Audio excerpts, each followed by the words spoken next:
Okay. We are recording the interview of Dwight Griswold. This interview is being conducted by Jennifer Seavey from the Wright State University's Veteran Voices Project. Also in attendance is Fred Doster. This interview is being recorded in Dwight's home in Ohio it is 2:15 p.m. on January 22nd, 2016. Yes, ma'am. Okay, so when and where were you born? Western New York State, a small town called Gowanda. 3,500 people. I took a friend back there 5 years ago, and the only change, the trees got bigger. Okay. I came out to Ohio to go to college. I graduated in 1940. I didn't start college for a year. I went back to postgraduate and worked to get some money. I went to Ohio Wesleyan. I was a member of Phi Gamma Delta fraternity, and on December 8th, 1941, a group of us went to Columbus, Ohio to enlist, and the Marine sergeant there was my high school friend and classmate from this small town, but I didn't join the Marines, I joined the Army. I went on active duty in the winter or spring of 1943. I went to Camp Sibert, Alabama, chemical warfare. I was supposed to ship out to ASTP, but I cut my finger on KP duty and they sent me to the hospital. I missed my shipment. So I finally went to clerk school in Mississippi Southern College in Hattiesburg, Mississippi, and then I was shipped overseas. I went to Australia, I went to New Guinea, and in New Guinea I was at Hollandia, New Guinea, when the SS Mactan, MacArthur's escape ship from Bataan Corregidor with the injured, went to Australia and came back to Hollandia. MacArthur pulled me and several other people out of headquarters and said, "You will take this ship back to Manila." We were in a convoy. We got to Lingayen Gulf. One ship got hit by a kamikaze. We went ashore that night, spent 2 nights in a foxhole, and the next day we saw a truckload of dead Japanese. The convoy picked up again. We went on to Manila and made it to Manila. I was in headquarters at Far Eastern University in Manila. That's where we had our headquarters, and that's where we had a detachment of Marines, and they said you couldn't be a Marine. I went by my first name Ed because it's mandatory in the military, but in civilian life I didn't use it. They said, "Ed, you can't be a Marine." I said, "Why?" "You put cream and sugar in your coffee." The next day I joined them again without any cream and sugar, and I haven't touched it since then. Okay. And from Manila, we were planning the Olympic and Coronet operations for the invasion of Japan. And boy, if we'd had to, I went eventually to Japan, but I'll tell you that in a minute. If we had had to make the invasion, we'd have lost hundreds of thousands of men because that was a terrible place to have to go. But after going to Manila, where I received the commission and the Bronze Star, and by the way, I'll show you my first set of bars. You want to get those for Fred? Yep. I got my commission, and the people I was with had a party at the officers club, and they gave me my first set of lieutenant bars. They You can give them to him. I had one on my shirt and one on my hat. That's the size of the bars they put on. Wow. I lay it down there. Thank you. I just wanted you to see what nice bars I had. And that's my Bronze Star.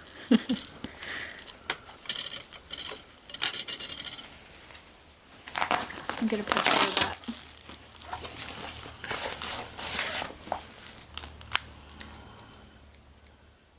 So what happened for you to get the Bronze Star?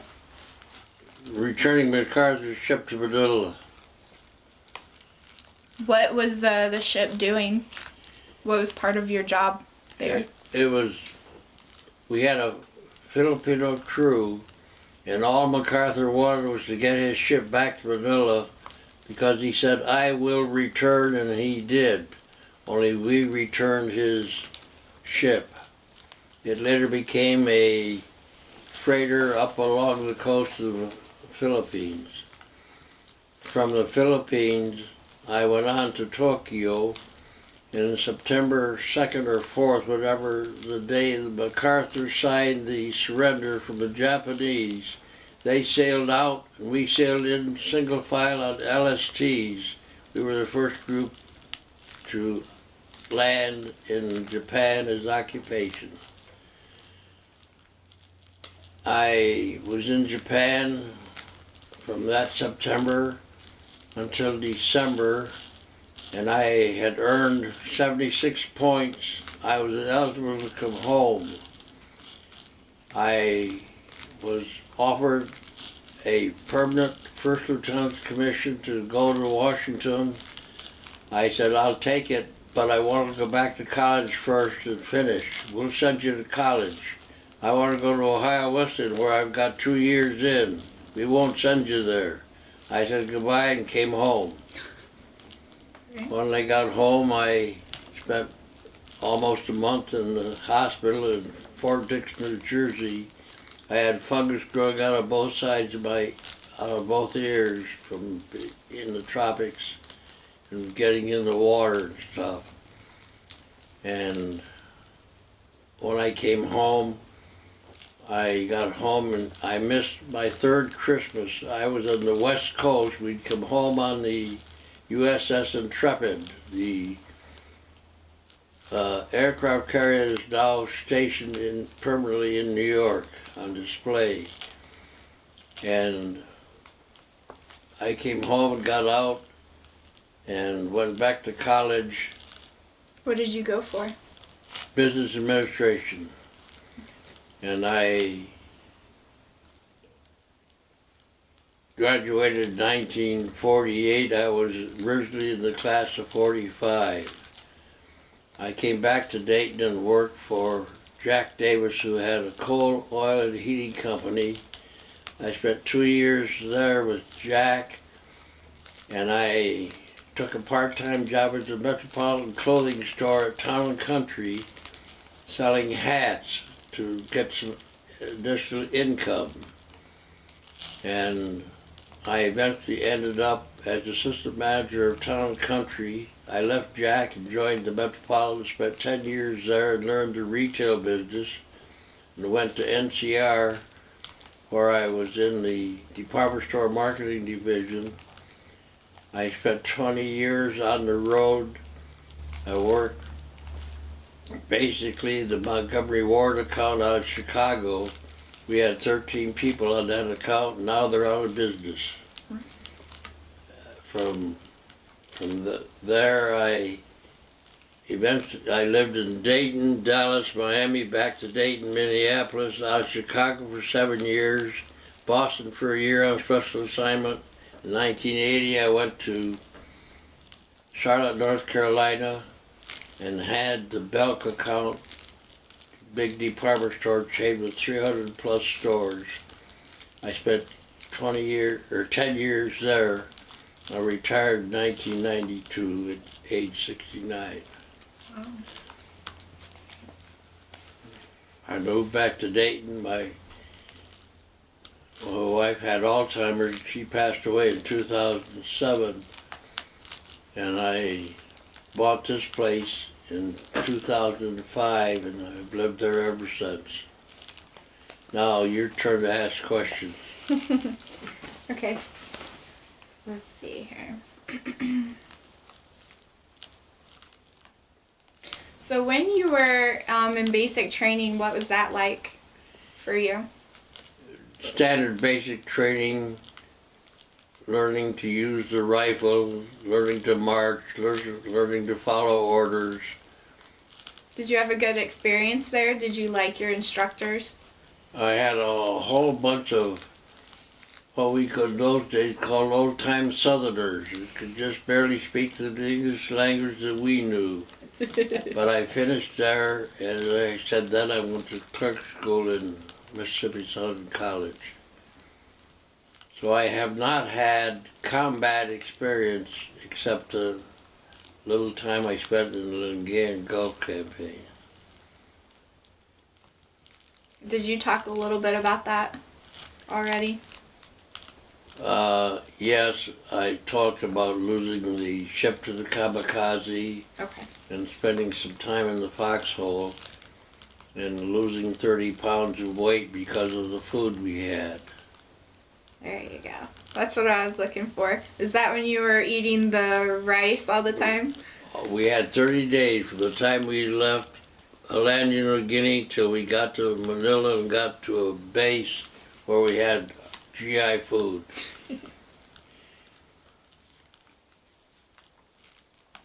Okay.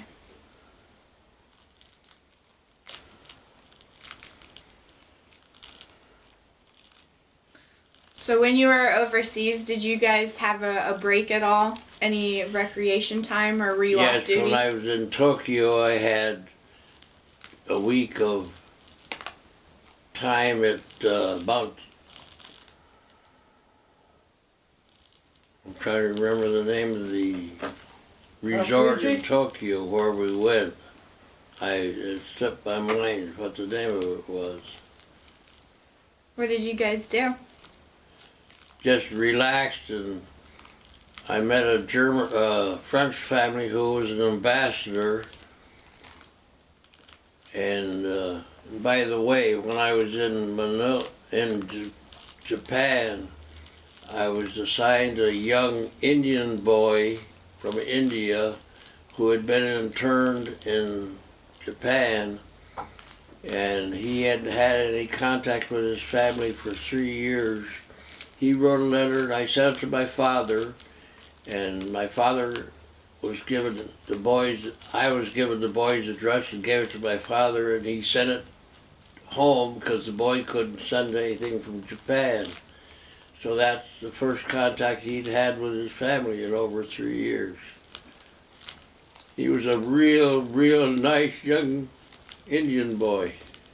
So how come you were with him? Because he was assigned to me as a clerk in the G4 section in occupation. We were in a 5-story retail store, used to be a department store. That's where we set up headquarters for occupation, and then we lived in what they called the Rising Sun Oil Company, which they turned into a dormitory for us. I'd forgotten about that.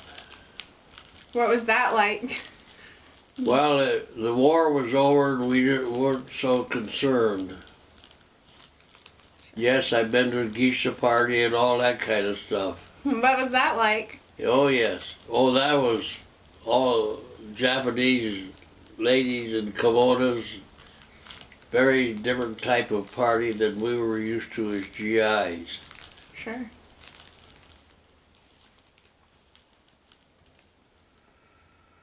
So, what kinds of friendships and camaraderie did you have while you were serving? I had some close friends. In fact, back in when I lived in Dayton before, I went to a function at Hobart Arena, and the guy that parked my car was in the military with me in Manila. A little guy by the name of Joe Michaelajewski. I don't know whether he's still living or not. Do you talk with anyone else that you served with? No, I have no contact at all. I wished I knew where a couple of them were, but I have no idea. So while you were overseas, how did you stay in touch with your family and friends? By letter. Did you keep regular contact with them? With my parents, yes. So your parents, what are your parents' names and what were their occupations? Well, my mother was a housewife.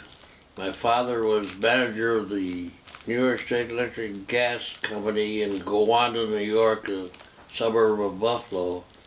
And beginning of my senior year, or the end of my junior year, I went to the Bowie State, which was to learn government operations in Syracuse Airport.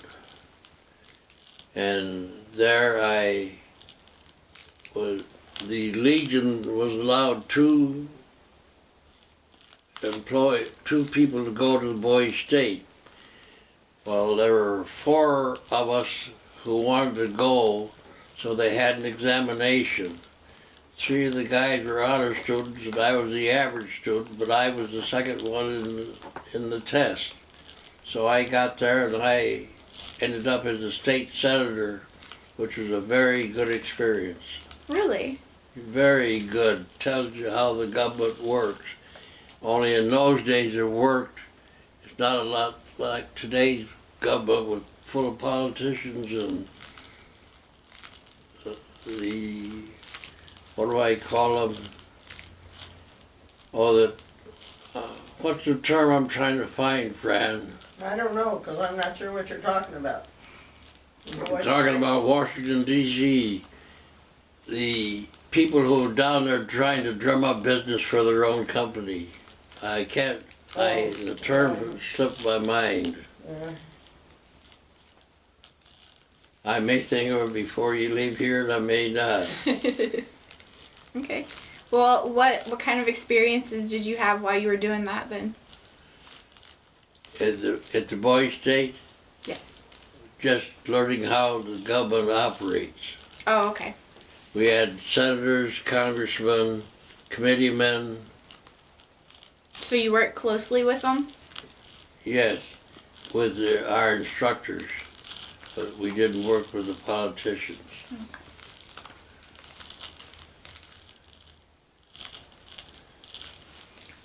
Okay, so while you were serving, what was some of your duties? Planning operations, future operations for soldiers.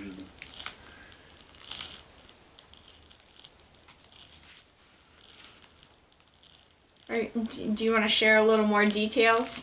Or can you? I don't know what to tell you. Let's see. I'll come back to that. I'll think about that. So where were you when the war ended? In Tokyo. Tokyo. We sailed into Tokyo Bay the day MacArthur sailed out with the armistice. Okay. September 4th, I think it was. And when you came home, how were you received by your family and like the community? Very, very much. I had a high school classmate who was one of Jimmy Doolittle's raiders. He came home, of course. He went down in China. He got home, and boy, what a reception he got in Buffalo. I'm sure. Yeah. I came home, and I was home 2 weeks. I went back to college. I never went back east to live.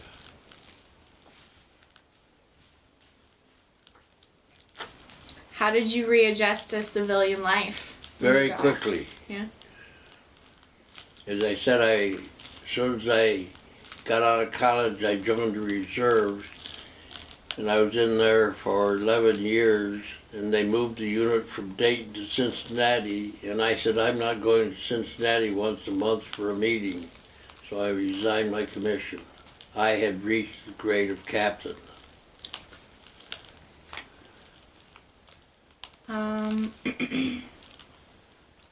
So are you a member of any veteran organizations? I used to belong to the American Legion, but I don't even do that anymore. No. I've slowed down pretty much. Sure. So when you went on the honor flight, correct? How was your experience? Oh, that was a wonderful time. My nephew was my guardian. He pushed me in a wheelchair all day long. We were up for 22 straight hours and never went to sleep. But it was a wonderful experience. Do you still, did you meet a lot of people with similar experiences as you? Yes. We were treated like kings, I'll tell you that. Yeah. Starting with snacks at the Dayton airport at 3:30 in the morning and ending up with a reception. When we came home that night, there was about 1,000 people at the Dayton airport. And I had an interview with Fox News, and I understand I was on the news on Channel 7 Not on 7, that 22. night and the next morning. Channel 22, not 7. You want to see the pictures on that table there? Sure. Those are his honor flight pictures. Trip to Washington, my nephew took all these pictures Yeah. and made a booklet for me.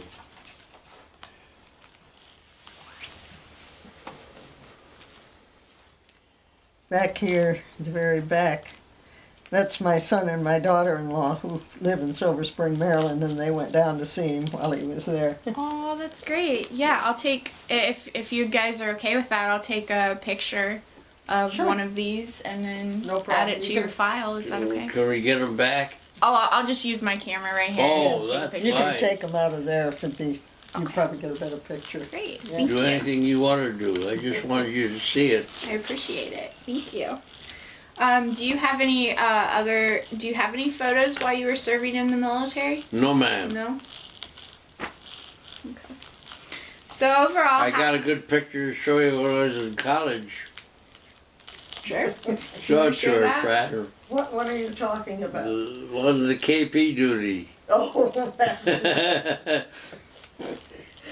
that's not a real picture, it's a drawing. That's a good picture of me. While we're waiting, so how did your wartime experiences affect you and your life? It hasn't affected my life except it took 3 years out of my lifestyle. Yeah. But I'm proud of what I did, but I wouldn't want to do it again. That's what he did in his fraternity house. That's awesome. That's a character. That's a really good one, yeah. That's how I worked my way through college the first 2 years. Did dishes at fraternity house. That's great. So I'm sorry, I didn't mean to interrupt. That's all right. The Army experience has done nothing but help me grow up in a hurry. As I said, I'm glad and proud of what I did, but I don't want to do it again.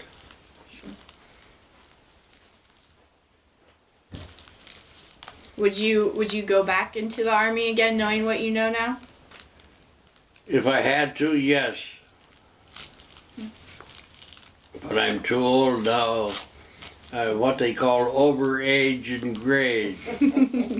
You've heard of that term used in the military. Sure.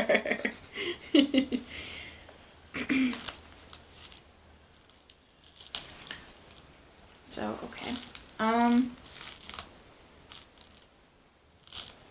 Where'd you have your training, Jennifer?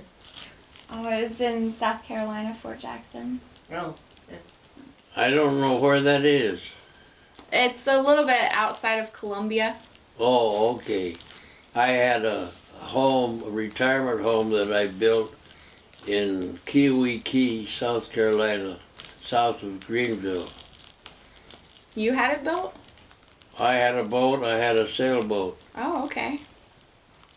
I finally sold the house. It had I never lived there permanently. I went down weekends. It was 100 miles away from where I was working. And it had a 30-degree angle driveway 100 feet long, and I knew I couldn't walk down and get the paper and the mail every day. So we sold it, and I moved up to Morehead City, North Carolina, on the coast. Oh, you lived by the beach then. That's nice. Yeah. Yeah, we're on the verge of the Outer Banks. Oh, okay. I know where you're talking about.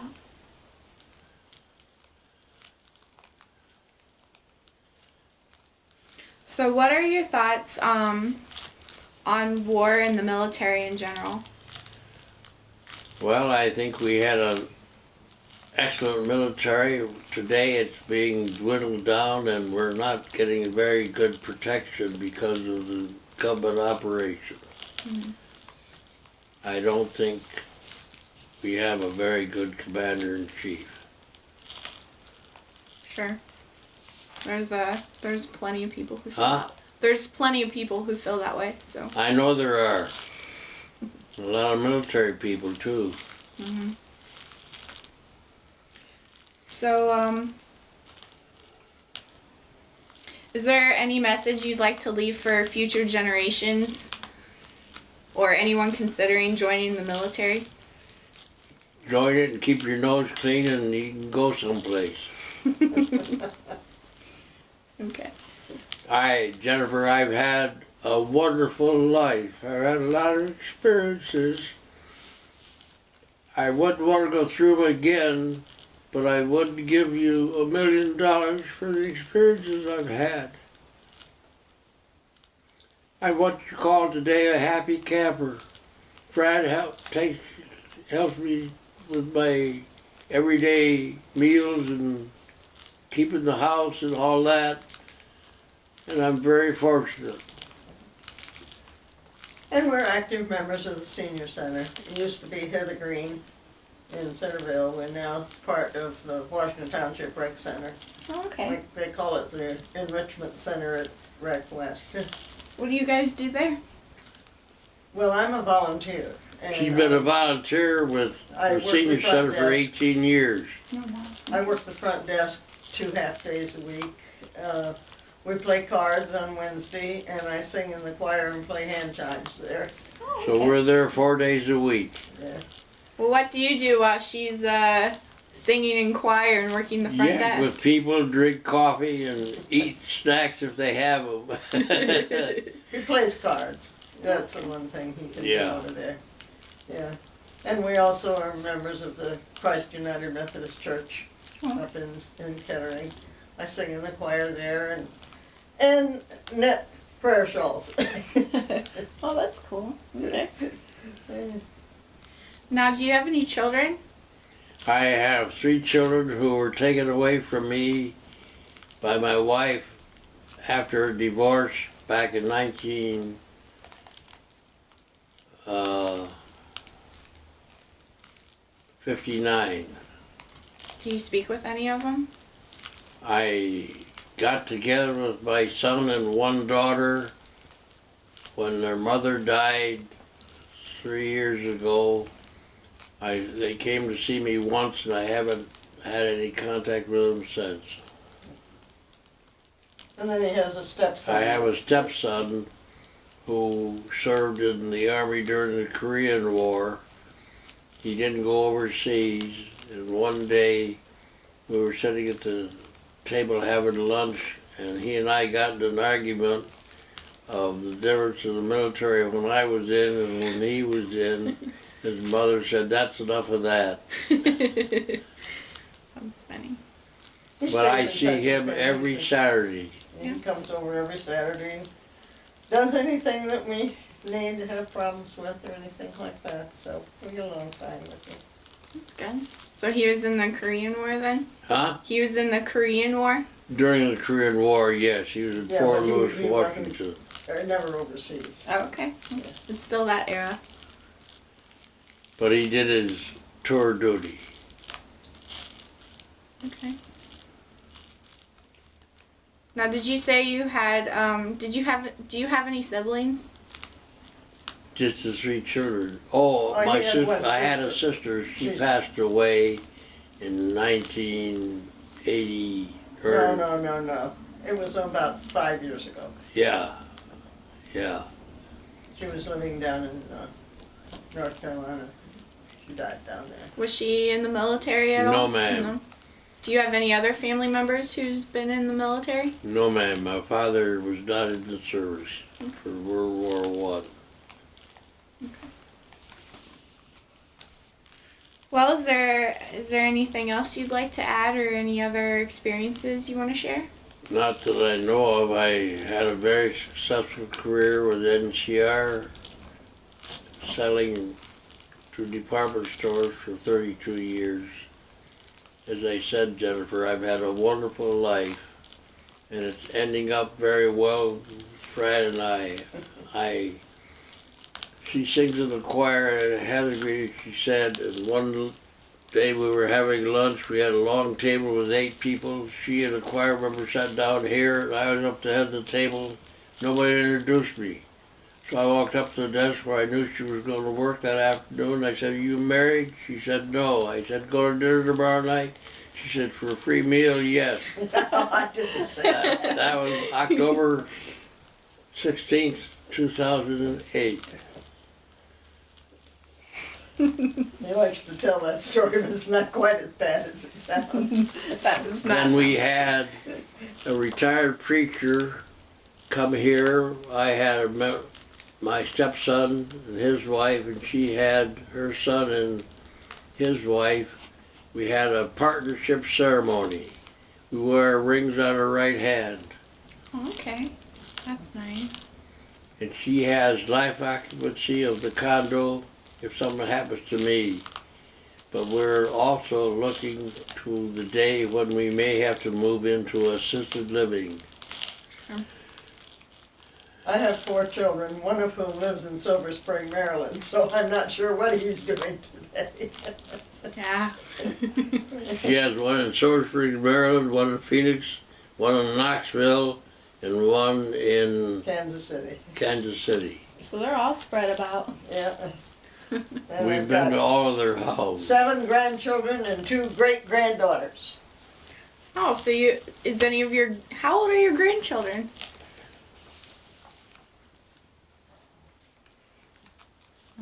Yeah, that's my, let's see, where's she? That's my daughter. That's my oldest granddaughter, and that's grandson, and that's her baby, her husband, and these are my 2 little great-granddaughters. This one and this one. Yeah. They're adorable. They are. And I am accepted by your whole family. Yeah, that's the grandson that's in the service, the one that graduated from West Point. This was at Okay. over Labor Day weekend last year, and he was home too. So, Oh, yeah. and that's the 3rd child of my daughter and her husband.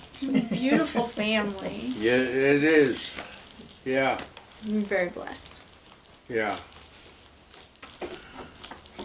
Okay, well, if you feel like there's nothing left to add, then that concludes the interview, and thank you for your service. Well, pleasure for having you come out here and talk to me. Sure.